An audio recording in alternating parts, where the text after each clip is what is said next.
This is for my turtle lovers. Today I'm doing a video on one of my favorite tortoises, the African Spur Thigh tortoise, commonly known in the hobby as the Sulcata.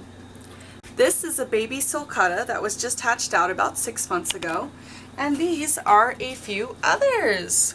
You can see they're all over the place. These two here are hatchlings from last year.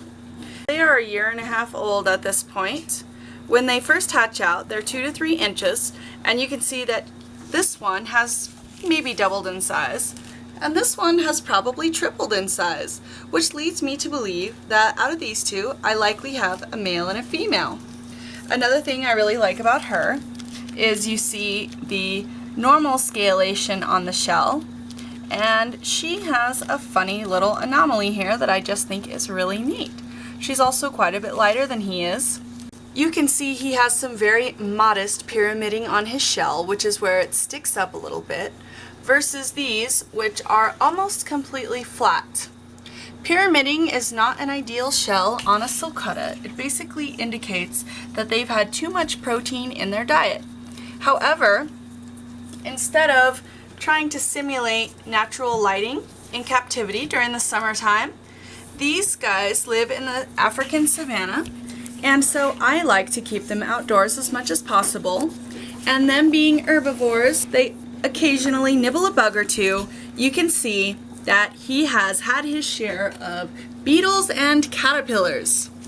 So that was on his own choice, and next year I'll have to make sure he has extra dark leafy greens so he quits going after those bugs.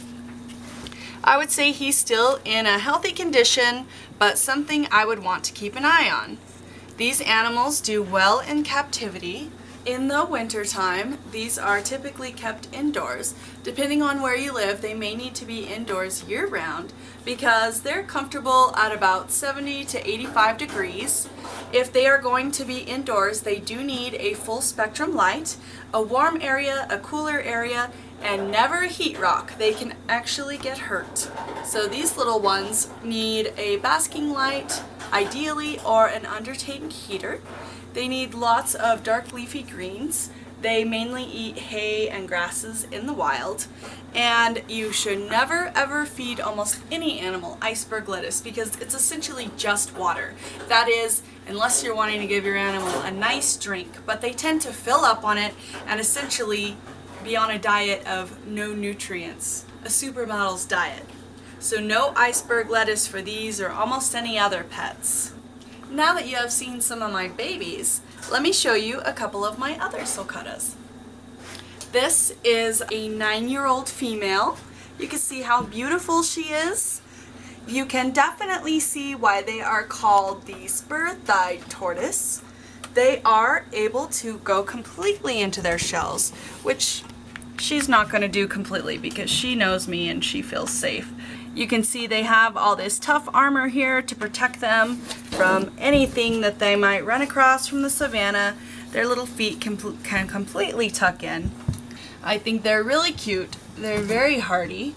They do need to be soaked about once a week, and the little ones even need some humidity inside their enclosure that they would get naturally in burrows in the wild.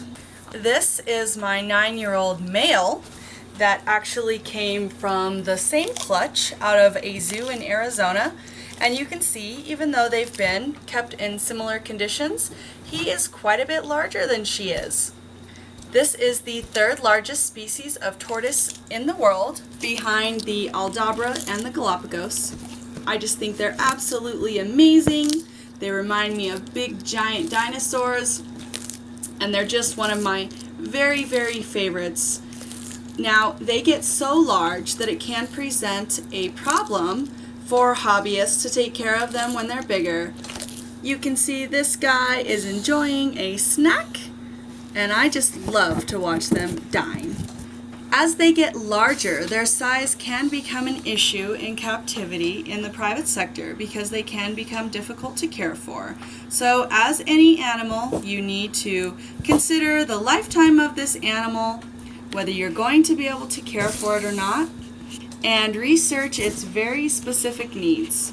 Luckily, I live in an area where they have a big yard to roam outside. They do burrow, so you need to account for that if they're going to be in an outdoor enclosure. And just love and care for your Sulcata tortoises. And if you don't have any, then just log on and enjoy mine. I hope you guys loved this video, and I'll see you next time.